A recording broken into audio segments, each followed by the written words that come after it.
Good morning. Welcome to Books at the Bottom of the Stairs. My name's Lorene, and I'm talking to you from the camp on a rainy day, so you will probably hear a sort of weird background noise. The cats are loving it. It's just the perfect day for cat napping, and I think Cleo Bell there has won the prize spot as far as cuddliness goes, but Taz has won the dominant spot because he can see everything that's coming and going should he choose to. I have a little pile of books I'm going to talk to you about in a second, but for those of you who've been here one or two summers with me, I'm in the cabin, and you might recognize it. It's not really a cabin, it's a bunkhouse. And so we've had an improvement to the building, which is that we now have an addition. And I'll take you to see that in a sec. That's been a work in progress for about 2 years.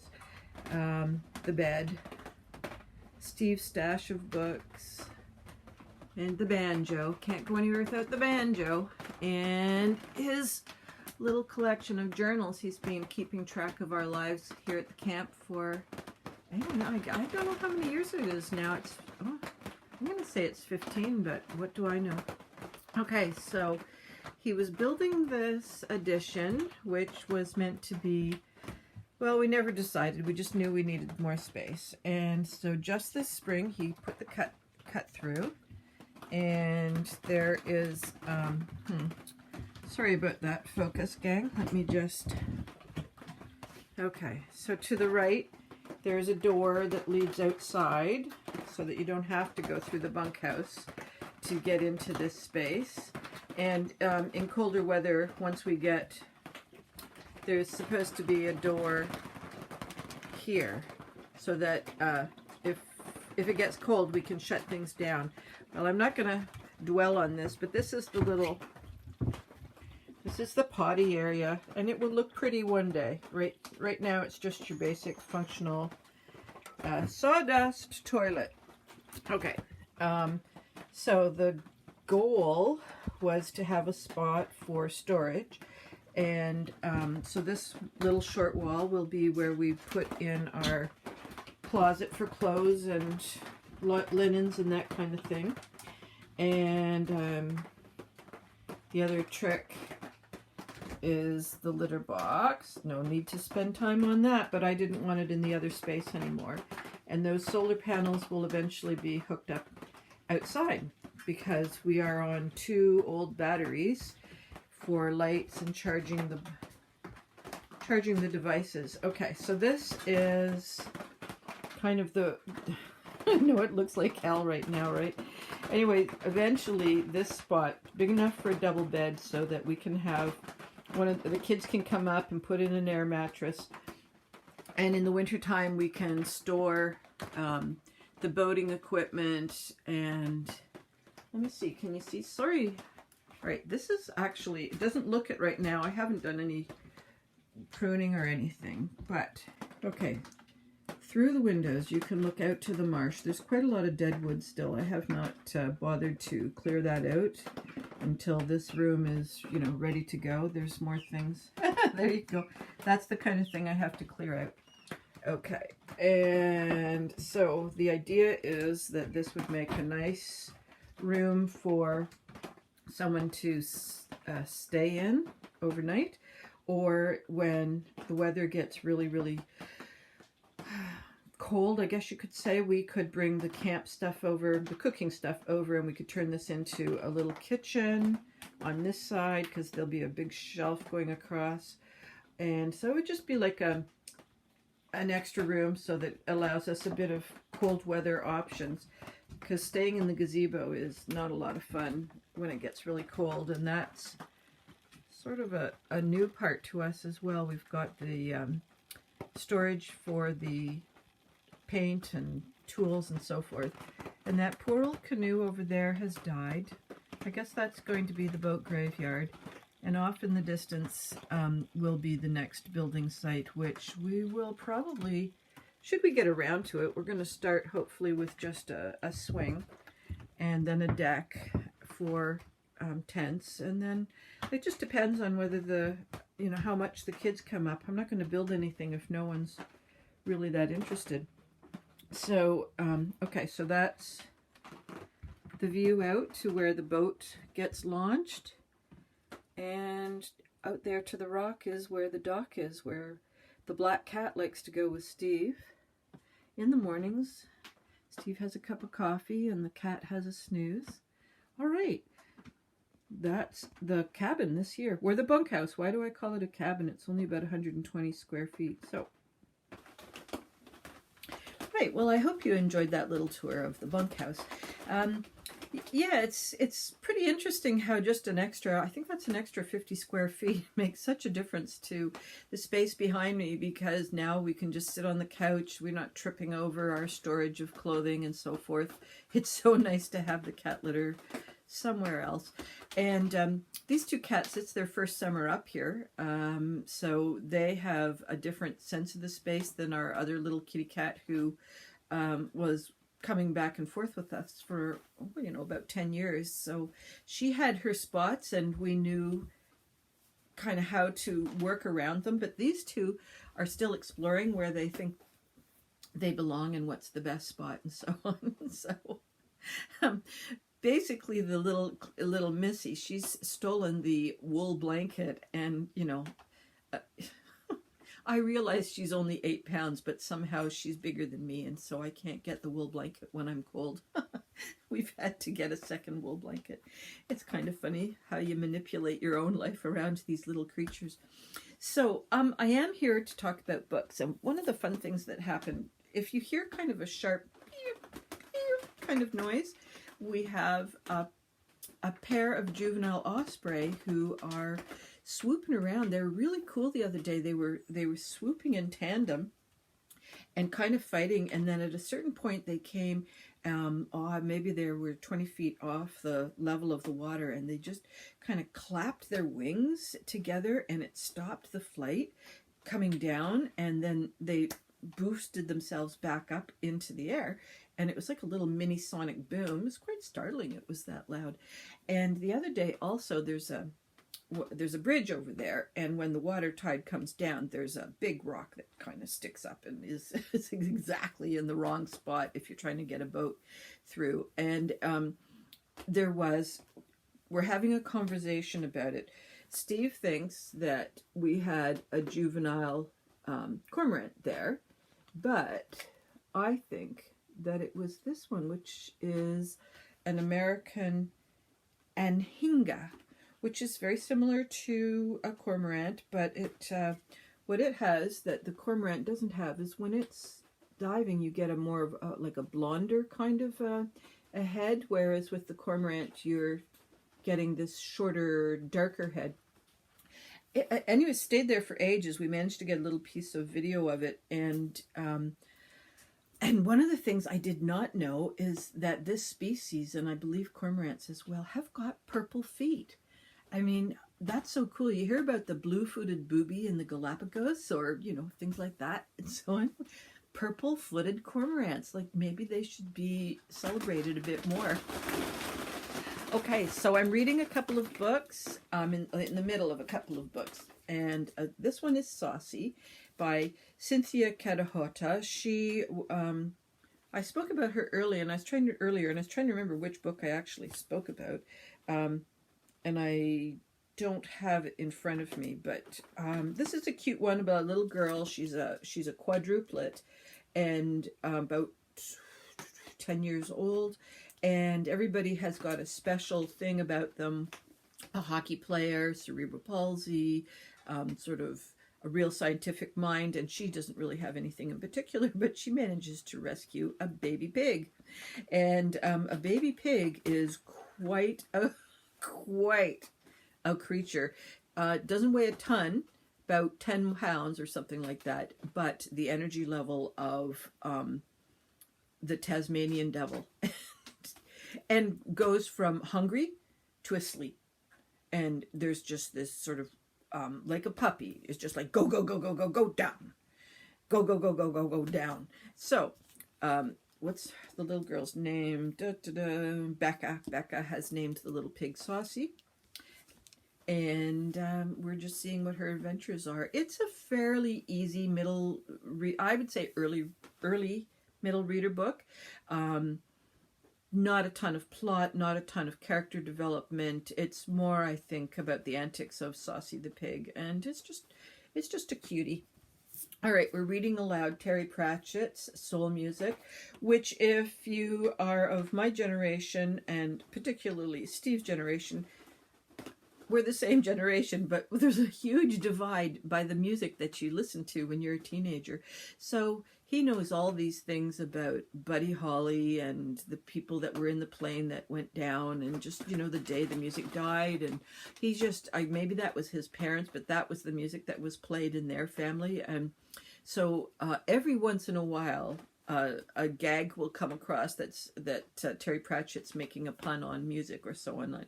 And the only reason I get it is because it's been part of the music culture for so long. You kind of have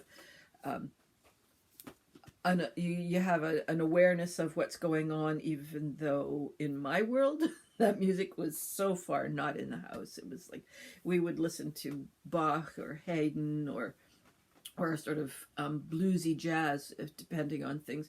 And so I don't understand a lot of the references, but it's about the music has its own soul, and it has come into the Discworld universe by some kind of, I think it's because Death, this is part of the Death series, Death has gone to try and figure out what it is about memory that he doesn't get. And so Susan, his granddaughter, is taking over, and this has caused a rift in the universe, and that's allowed this soul music to come into play, and or the soul of music to come into play. And so all of a sudden rock and roll is coming in its early stages. So the wizards of the Unseen University are doing crazy things like dyeing their hair, putting them up into ducktails, or buying blue suede shoes, or just getting rhinestones on the back of their cloaks. And it's so funny.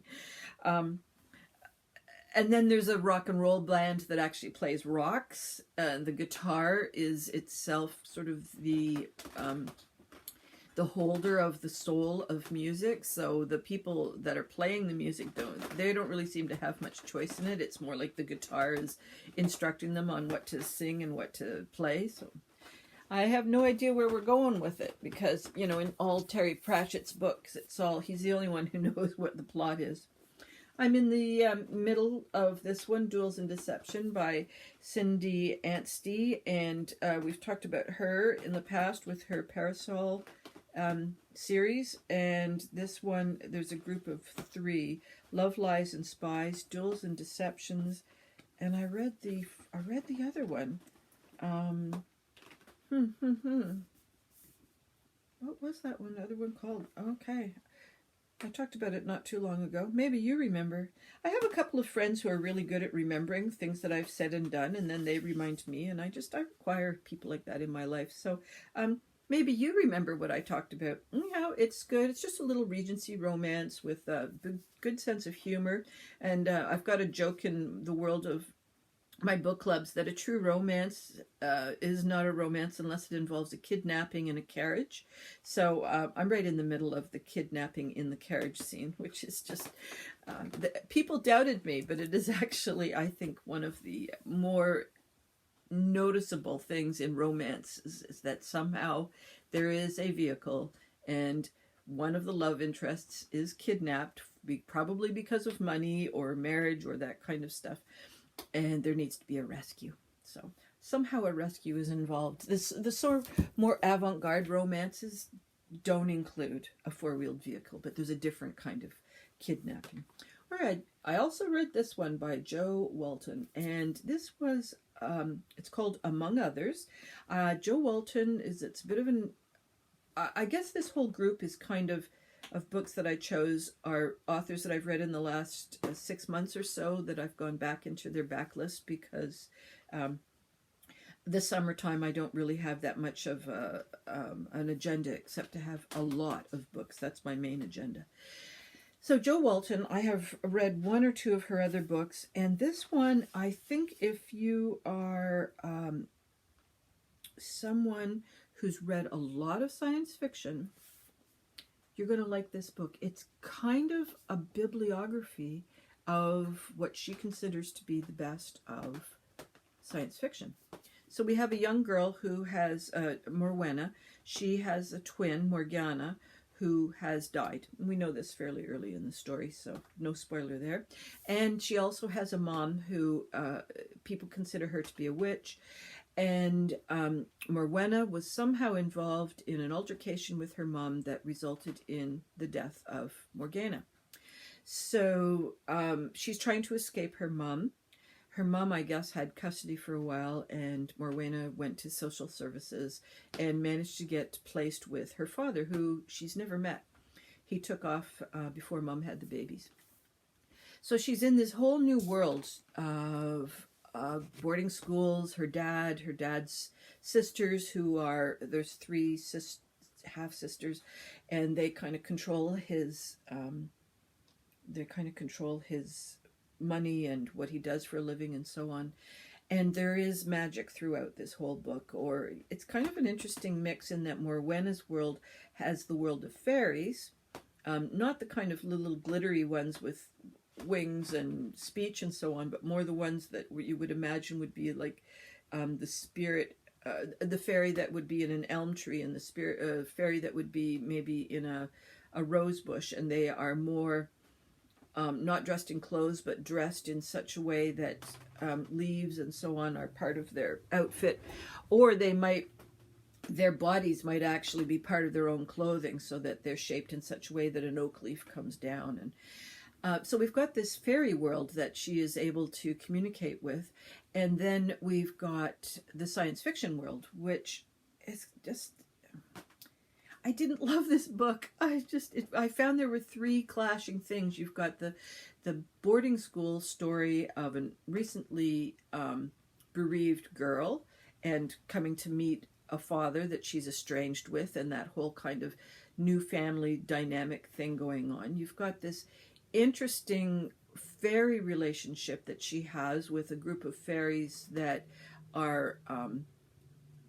mostly not present. She has to go out and seek them, and they don't really speak to her. They only speak in Welsh, and she has an idea about magic, and she has an idea about spell casting and so on, but she also has this very peculiar sense of how magic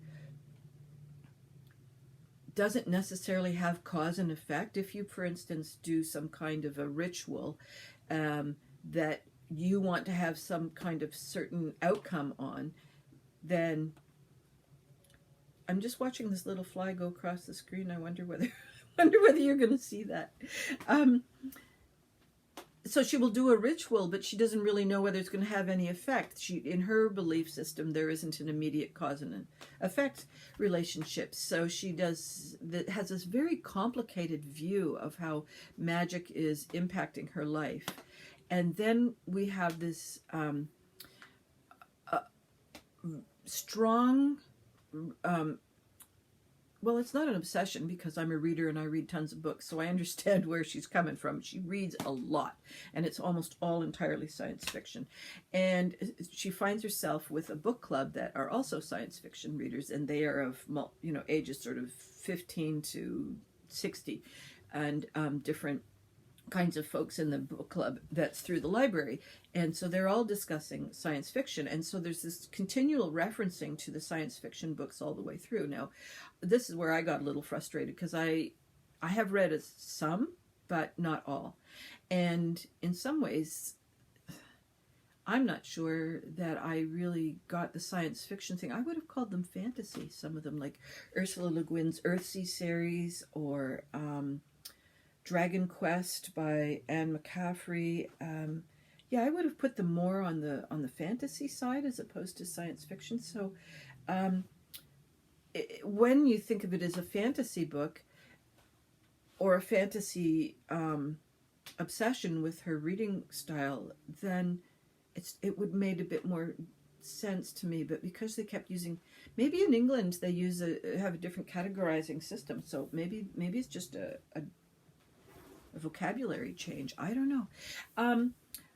Anyways, I didn't really get it in a sense that I didn't know all the books, so I didn't know all the references, and I didn't know all the authors, and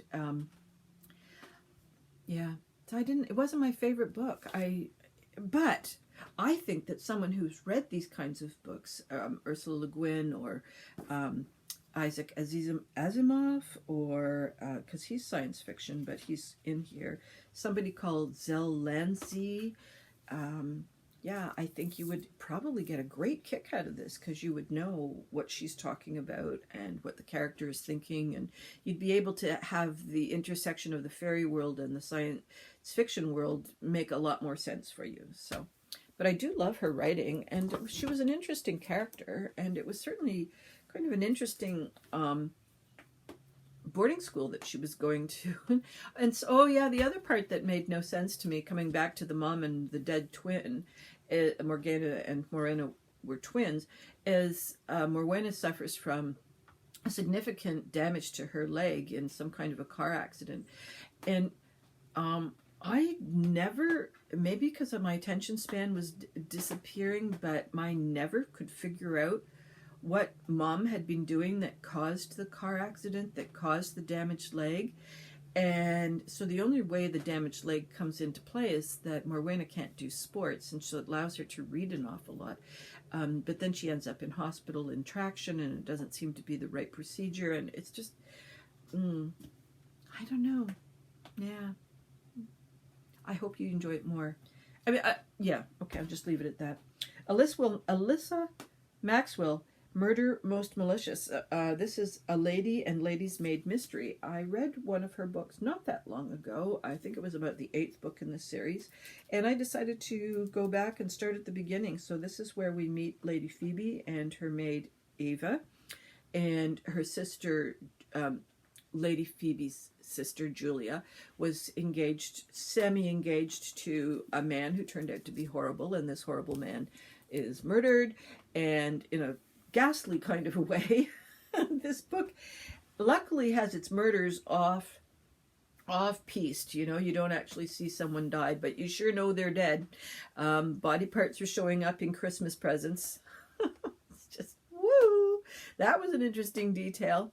It's solid writing. There's good inspector who's a bit goofy, and then there's a sub-inspector who's much more alert and observant and not rushing to solve things. So it's kind of a typical cozy mystery, and a little more challenging for the reader. I certainly didn't, I think this happened in the other book too. I certainly didn't get a sense of who the murderer was until certainly in the last quarter of the book. And let me see, who was the murderer? I'm trying to think. I'm pretty sure I had a suspicion who the murderer could be. And then I was kind of more suspicious, but there was still plenty of other options. And then when I got to the conclusion, I thought, yeah, that was kind of logical. So someone who, I don't try very hard to solve these mysteries along the way, because if you do, then it's like, why continue reading? So I just have a vague kind of, solving kind of mind going into it. I'm not trying to compete with the author, but someone who does really like to know what's going on and adds things up as they go, they probably would have figured it out a bit sooner. But still, it was clever in how they had to reveal who that person was. So I recommend that one. And I have a box at my feet here of other books, and yeah, I think I'm good to go for 1, 2, 3, 4, 5. I have 5 more books, and I have not started this one. This is for, I guess I'm going to read that one when I'm just feeling another heat wave go past. You know, this is where I get a magic marker and I circle all the books that I really want to read one day in the future. It's more or less book reviews, and I've talked about it before. So this one is interviewing winners from different awards and illustrators. I think it's also got a focus on illustrators. This is the ALA Awards feature. Okay, that's it for me. It didn't rain too bad, so the noise wasn't too bad. and the kitty cats are still asleep, and the osprey have left, and it's time for some tea, and I don't know, I'm hungry. I hope all your reading dreams and adventures continue to come true, and I'll see you next week, hopefully outside in the sun. Bye-bye for now.